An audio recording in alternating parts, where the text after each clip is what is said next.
Next question अपन देखते हैं, त्रिपुरी एवं रूपनाथ, त्रिपुरी एवं रूपनाथ का संबंध किस जिले से है? त्रिपुरी एवं रूपनाथ का संबंध किस जिले से? देख लेते हैं अपन इसका आंसर क्या है।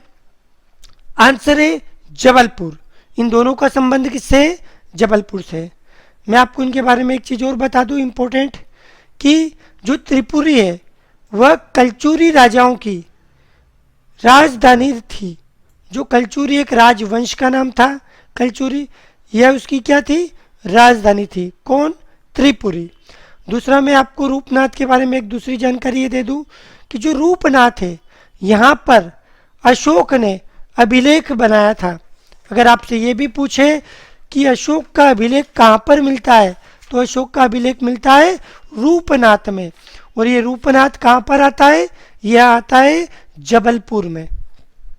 इसके अलावा अब जब बात निकली है जबलपुर की, तो जबलपुर से रिलेटेड मैं आपको एक चीज और बता दूं, जबलपुर को ही अपन मध्य प्रदेश की सांस्कृतिक राजधानी कहते हैं। क्या कहते हैं अपन जबलपुर को? मध्य प्रदेश की सांस्कृतिक राजधानी जबलपुर को अपन कहते हैं। जबलपुर से रिलेटेड मैं आपको एक जानकारी और दे देता हूं कि जो जबलपुर है ये मध्य प्रदेश का सबसे ज्यादा साक्षर वाला जिला है। सबसे ज्यादा अगर साक्षरता किसी जिले में है तो वह है जबलपुर में। फिर से अपन देख लेते हैं, त्रिपुरी का संबंध जबलपुर से है और त्रिपुरी कलचुरियों की राजधानी थी। और रूपनाथ का संबंध भी जबलपुर से है और रूपनाथ में अशोक का एक अभिलेख है। और जबलपुर को मध्य प्रदेश की सांस्कृतिक राजधानी कहते हैं और जबलपुर मध्य प्रदेश का सबसे ज्यादा साक्षरता वाला जिला है। नेक्स्ट क्वेश्चन की ओर अपन बढ़ते हैं, अफीम उत्पादन हेतु प्रसिद्ध जिला कौन सा है? जी हाँ, अफीम का सबसे ज्यादा प्रसिद्ध जिला अफीम की दृष्टि से कौन सा है? तो अफीम की दृष्टि से सबसे ज्यादा जिला फेमस है मंदसौर। इसका आंसर है मंदसौर। अगले क्वेश्चन की ओर अपन बढ़ते हैं, भोपाल मिल कहाँ पर है? ध्यान रखिए, भोपाल मिल। कई बार बच्चे क्या गलती करते हैं कि नाम आ रहा है भोपाल मिल, नाम में क्लियर हो रहा है क्या? भोपाल, तो बच्चे लगा के आ जाते हैं किसको? भोपाल को। तो भाइयों दोस्तों मैं आपको बताना चाहूंगा कि भोपाल मिल भोपाल में नहीं है। भोपाल मिल आपकी आती है सीहोर के अंदर। तो भोपाल मिल कहाँ पर स्थित है? सीहोर में। आप ये गलती मत करना कि भोपाल मिल लिखी है तो भोपाल लगा के आ गए। बढ़ते पर नेक्स्ट क्वेश्चन की ओर, मध्य प्रदेश उच्च न्यायालय का मुख्यालय कहाँ है? बहुत ही आईएमपी क्वेश्चन है, हर बार एग्जाम में आता है, मैक्सिमम बार एग्जाम में आ चुका है। देख लेते हैं अपन, मध्य प्रदेश हाईकोर्ट की मुख्य कार्यालय कहाँ पर है? आंसर है जबलपुर। मध्य प्रदेश उच्च न्यायालय, मध्य प्रदेश हाईकोर्ट कहाँ पर है? जबलपुर में। सफेद शेरों के लिए कौन प्रसिद्ध है? मेरा क्वेश्चन है सफेद शेरों के लिए। व्हाइट टाइगर के लिए कौन फेमस है? देख लेते हैं अपन इसका आंसर। इसका आंसर है रीवा। जी हाँ, रीवा, जिसका आंसर सही था। धन्यवाद सभी बच्चों को जिनका आंसर सही था। जिनका नहीं था कृपया करके वो नोट डाउन करते चले इन सभी चीज़ों को। मैं आपको जब अब सफ़ेद शेरों के लिए फेमस कौन है? रीवा। अब मैं आपको एक रीवा के बारे में एक चीज़ और बताना चाहूँगा, बहुत ही आईएमपी एग्जाम में आती है। आपसे ये क्वेश्चन पूछता है कि मध्य प्रदेश का सबसे ऊंचा जलप्रपात कहाँ पर आता है? तो कहाँ पर आता है? आपके रीवा में आता है वाटरफॉल। और वो आता है आपका मध्य प्रदेश का सबसे ऊंचा जलप्रपात बीहड़ नदी पे। इसको बीहड़ नदी भी बोलते हैं अपन। तो मध्य प्रदेश का सबसे ऊंचा जलप्रपात कहाँ आता है? बीहड़ नदी पे आता है। और ये बीहड़ नदी आपकी कहाँ पे आती है? ये आती है आपकी रीवा में। नेक्स्ट क्वेश्चन की ओर अपन बढ़ते हैं, वर्तमान में राज्य में कितने जिले हैं? जी हाँ, वर्तमान में प्रेजेंट ऑफ टाइम में मध्य प्रदेश में कितने जिले हैं? तो आपको पता है कि पहले अपने कितने थे? 50 थे। फिर आगर मालवा एक जुड़ गया तो अब अपने यहाँ पे कितने हो गए? 51 हो गए। तो आंसर क्या हो गया इसका? 51। तो मध्य प्रदेश में अभी जिलों की संख्या कितनी है? 51। नेक्स्ट क्वेश्चन की ओर अपन देखते हैं, मध्य प्रदेश जनजाति शोध एवं विकास संस्था कहाँ पर है? मध्य प्रदेश जनजाति शोध एवं विकास संस्था कहाँ पर है? आंसर देख लेते हैं अपन इसका। आंसर है भोपाल। जी हाँ, एकदम सही आंसर है, भोपाल है। जिनको नहीं पता था ये आंसर, उसे नोट डाउन कर ले, एकदम करेक्ट आंसर है मध्य प्रदेश जनजाति शोध संस्था। आपका कहाँ पर आता है? ये आता है आपके भोपाल में। नेक्स्ट क्वेश्चन की ओर बढ़ते हैं अपन। पशुपतिनाथ का प्राचीन मंदिर। पहले तो पशुपति भगवान को नमन मेरी तरफ से, शर्मा एकेडमी के परिवार की तरफ से और आप सभी की तरफ से। पशुपतिनाथ का प्राचीन मंदिर कहाँ पर है? पशुपतिनाथ का प्राचीन मंदिर कहाँ है? मैं बताऊंगा सबसे बड़ा जो मंदिर है वो अपने नेपाल के अंदर है, लेकिन अपने मध्य प्रदेश की दृष्टि से बात कर रहे हैं तो मध्य प्रदेश की दृष्टि से आप सभी को पता होना चाहिए कि कहाँ पर आता है। ये आता है मंदसौर में। जी हाँ, जिनका सही आंसर था बहुत बहुत बधाई, जिनको नहीं पता था प्लीज वो इसे नोट डाउन कर ले, आईएमपी क्वेश्चन है। पशुपतिनाथ का प्राचीन मंदिर कहाँ पर आता है? मंदसौर में आता है। अब मैं आपको मंदसौर के बारे में एक चीज और बताना चाहूंगा। मैं आपको बताना चाहूंगा कि जो रावण था उसकी जो पत्नी थी मंदोदरी, वो भी आपको पता होगा तो मंदसौर की ही थी। उसका जो जन्म हुआ था वो मंदसौर में ही हुआ था। तो जो रावण की पत्नी थी कौन? मंदोदरी, उसका जो जन्म हुआ था वो कहाँ पे हुआ था? मंदसौर में हुआ था। तो इसी तरह ये जो रावण है इसका ससुराल कौन हो गया? मंदसौर हो गया। कौन हो गया? मंदसौर। इसीलिए मंदसौर के अंदर रावण की क्या की जाती है? पूजा। इस रावण की यहाँ मंदसौर में क्या की जाती है? पूजा की जाती है, क्योंकि ये इसका ससुराल था। नेक्स्ट क्वेश्चन की ओर अपन बढ़ते हैं। बालाघाट के संबंध में कौन सा कथन सत्य है? जी हाँ, ये चार ऑप्शन देके रखे, इनमें से कौन सा कथन सही है बालाघाट के लिए? पहला, धान उत्पादन में शीर्ष पोजीशन पर आता है, टॉप पोजीशन पर आता है। दूसरा, मैग्नीज का उत्पादन यहाँ पर होता है। तीसरा, मलाज खंड तहसील यहाँ पे तांबे के लिए बहुत ही ज़्यादा प्रसिद्ध है। मलाज खंड तहसील से यहाँ पे तांबा निकलता है। तो आंसर है इसका उपरोक्त सभी। जी हाँ, ये तीनों ही पॉइंट सही है। पहला पॉइंट कि यहाँ पे धान का उत्पादन में टॉप पर है, एकदम करेक्ट है। दूसरा, मैग्नीज का भी उत्पादन यहाँ पे होता है, यह ऑप्शन भी सही है। और मलाज खंड तहसील तांबे के लिए फेमस है, यह भी सही है। मैं आपको इसलिए आंसर हो गया अपने तीनों ही सही है, तो अपना आंसर हो जाता है डी। क्या आंसर हो जाता है? डी, उपरोक्त सभी सही। अब मैं आपको बालाघाट के बारे में एक जानकारी और देना चाहूँगा कि जो बालाघाट के अंदर एशिया की जो सबसे बड़ी भूमिगत मैग्नीज की खदान अगर कहीं पर है तो वो भरवेली के अंदर है, और भरवेली आपका बालाघाट के अंदर आता है। एशिया की सबसे बड़ी मैग्नीज की खान भरवेली कहाँ पर आती है? ये आपकी आती है एशिया की सबसे बड़ी भूमिगत मैग्नीज की खान बालाघाट के अंदर। दूसरा, बालाघाट को ही मैग्नीज की नगरी भी कहा जाता है। जी हाँ, क्योंकि एशिया की सबसे बड़ी भूमिगत मैग्नीज की खान है बालाघाट में, भरवेली में है, जो कि बालाघाट में आता है। इसीलिए बालाघाट को मैग्नीज की नगरी के नाम से अपन जानते हैं।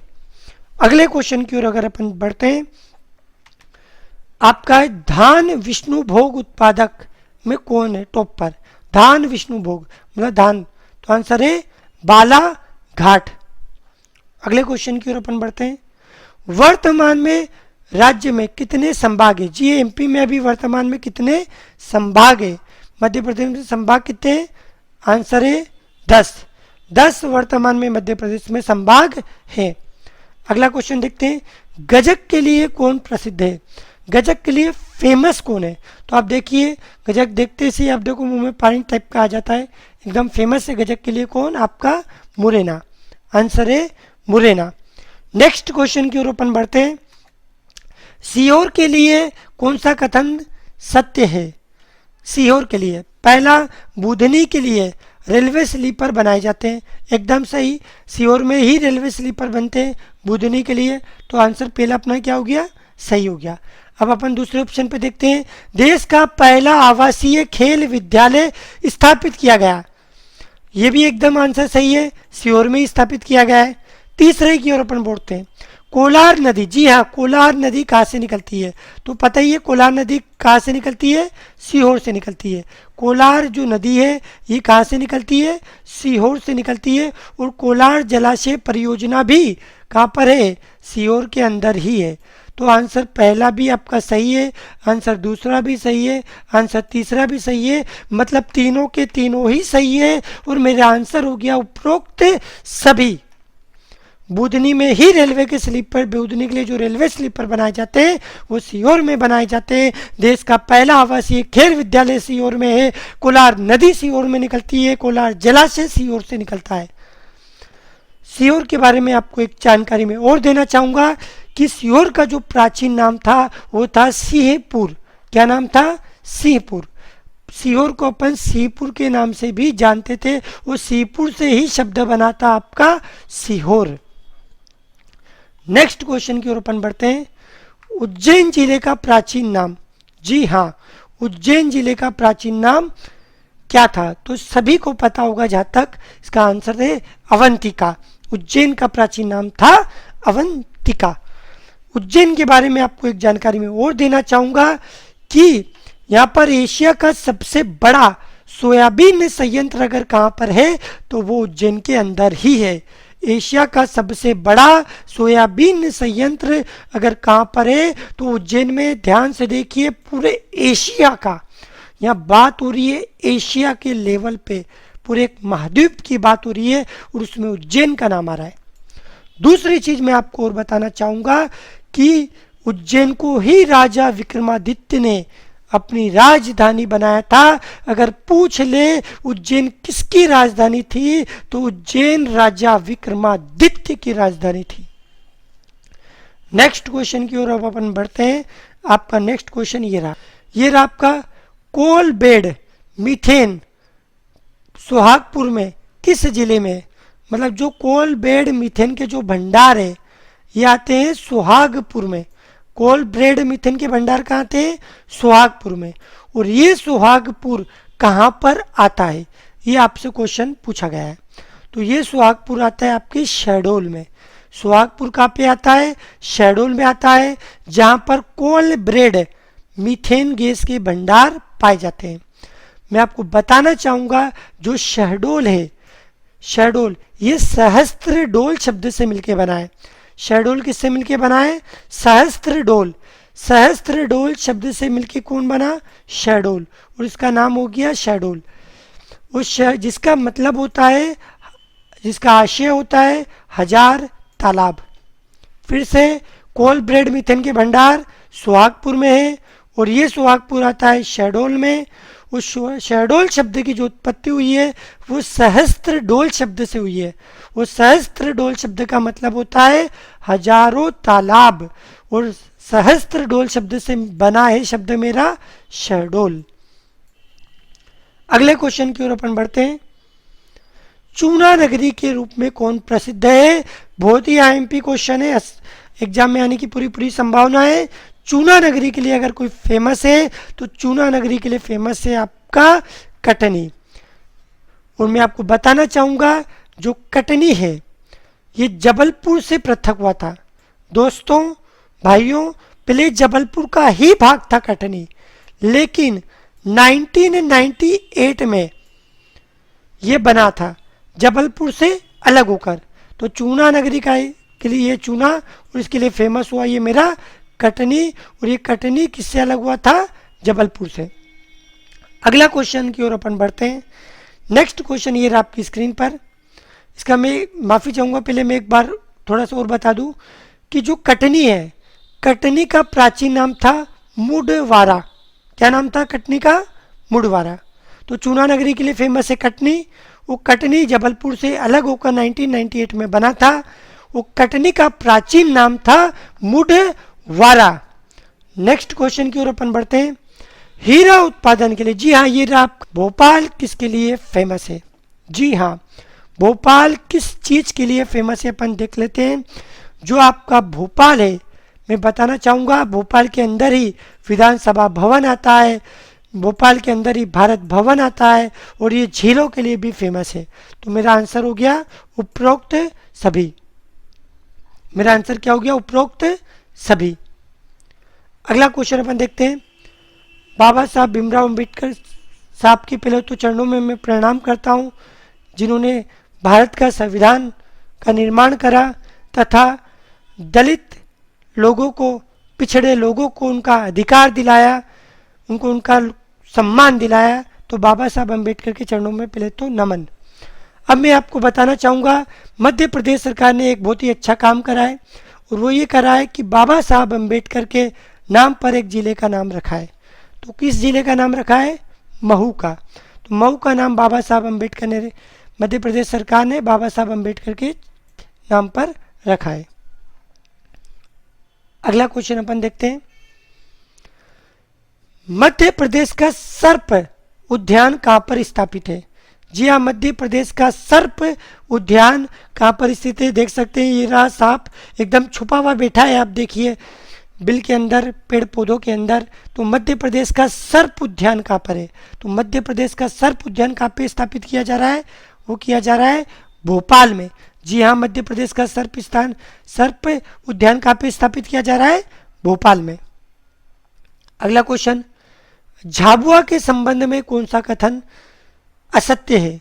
मतलब ये चार आपको पॉइंट देके रखे, इनमें से कौन सा पॉइंट झाबुआ के लिए सही नहीं है? तो पहला है कि अनुसूचित जाति बाहुल्य जिला है। तो मैं आपको बताऊंगा अनुसूचित जाति, शेड्यूल कास्ट। देखिए, अब झाबुआ में अनुसूचित जाति बाहुल्य नहीं है, ज़्यादा लोग झाबुआ में नहीं रहते अनुसूचित जाति के। झाबुआ में तो अनुसूचित जनजाति के लोग रहते हैं।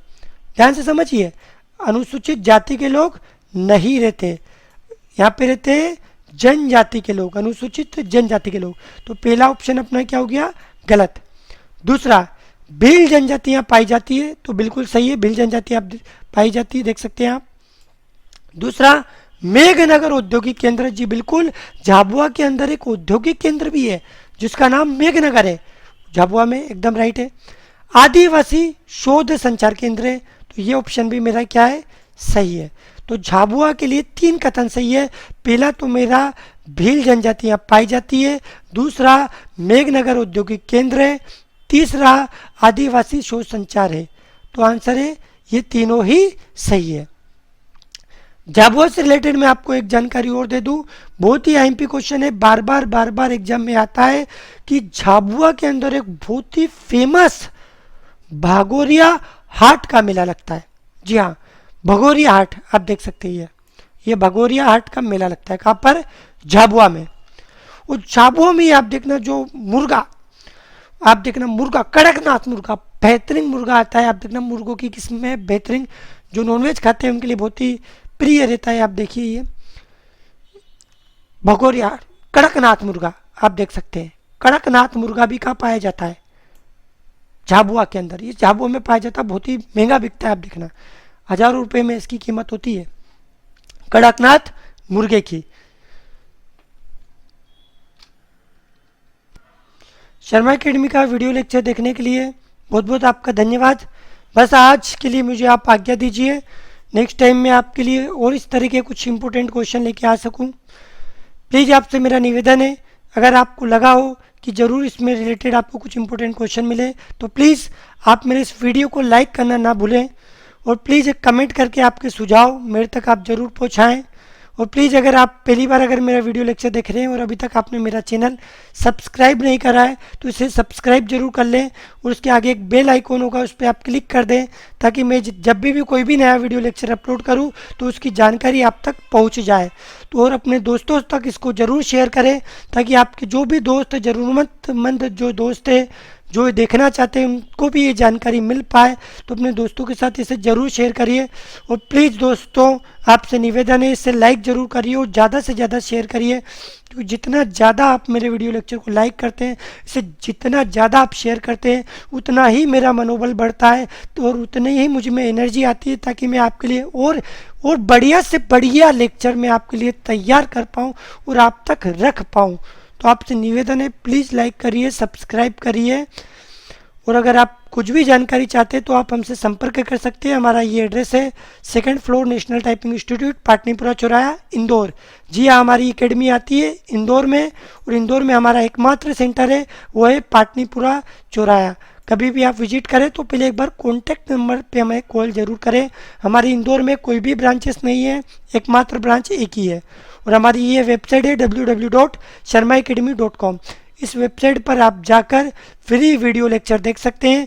इस वेबसाइट पर जाकर आप ऑनलाइन टेस्ट भी दे सकते हैं, और आप एसएमएस की सुविधा भी प्राप्त कर सकते हैं ताकि जब भी कोई भी नई वैकेंसी आए आप तक इसकी जानकारी मिल जाए। शर्मा एकेडमी में का वीडियो लेक्चर देखने के लिए आपका कीमती बहुमूल्य समय आपने मुझे दिया और मुझे आपने धैर्यपूर्वक सुना, इसके लिए आपका बहुत बहुत ही आभार, वंदन है आप सभी का, आप सभी को नमन, धन्यवाद। आज्ञा दीजिए मुझे आज के लिए, ताकि मैं आपके लिए नेक्स्ट टाइम आपके सामने आ सकूं। Thank you, all of you.